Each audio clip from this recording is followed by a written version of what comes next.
Today let's go through some drills for the L-sit to bent arm press to handstand.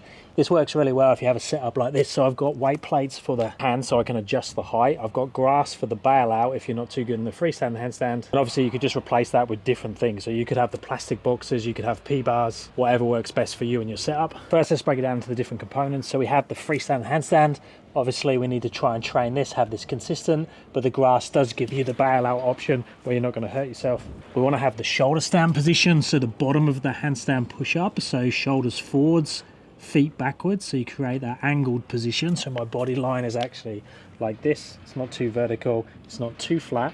And then we need to have that bottom position, so the start, the L-sit, now which it could be in a tuck position, it could be in an L-sit position with the legs straight. Then we can look at the transitions. The easiest way to look at the transitions is to start in the handstand and do the down phase, so the eccentric. So the first transition is handstand to shoulder stand. Second transition, shoulder stand through to your L-sit.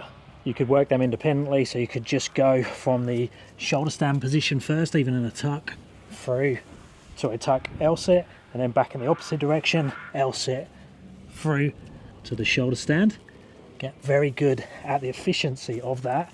So trying to help you by using that seesaw effect, so bring the head and the shoulders down as the hips and the legs come up at the same time. What you don't want to do is head and shoulders go down, delay the hips and the legs. And also learning to move forward slightly as you come through the movement is going to make things easier as long as you get the timing right. If you get the timing wrong, it makes it harder.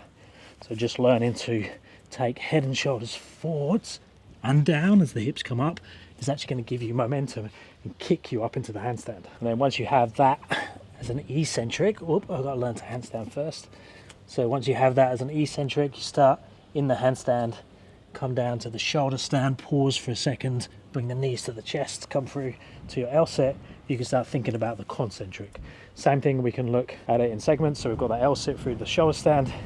We can then look at the shoulder stand up to handstand. Now it's really hard to do that slowly and with no momentum, just to go from the shoulder stand and do it. Oh, I can't get it. Let's rest for a second. Okay, a bit more rest. So from that shoulder stand position, then push up to your handstand. See, that's way harder to get all the way up.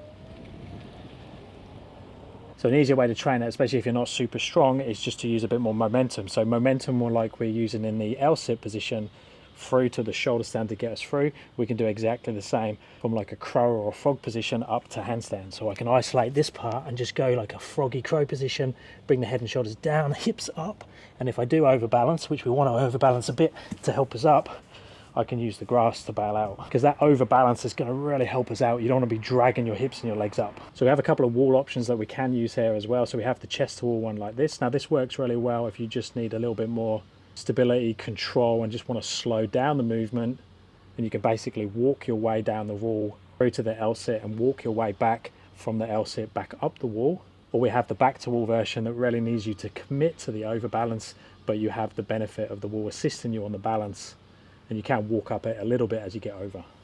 But at some point you're going to play with the freestanding, and this is probably the best setup to have it, with the grass in the big area and the adjustable plates or P-bars. So then when you're ready, I'll just have a go at the full movement. So from the L-sit, use lots of momentum, take you up. Ideally you'd catch at the top. If you don't catch at the top, you can bail out that way, or you can push yourself out this way. If you find you do bail out a lot, one way would be to slow it down even more. So go L-sit, step through, and then like kick yourself up to help assisting with toes on the way through.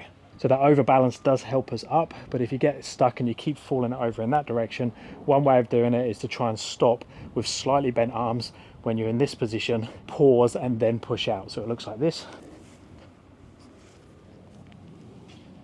So pause here, then push out once the momentum stopped and you can find your balance.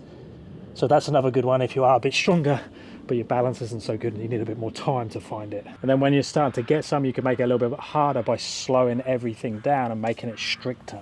So slower on the transition, slower on the push, more time and attention. Then once you hold the top, see if you can get back down with exactly the same control throughout the movement.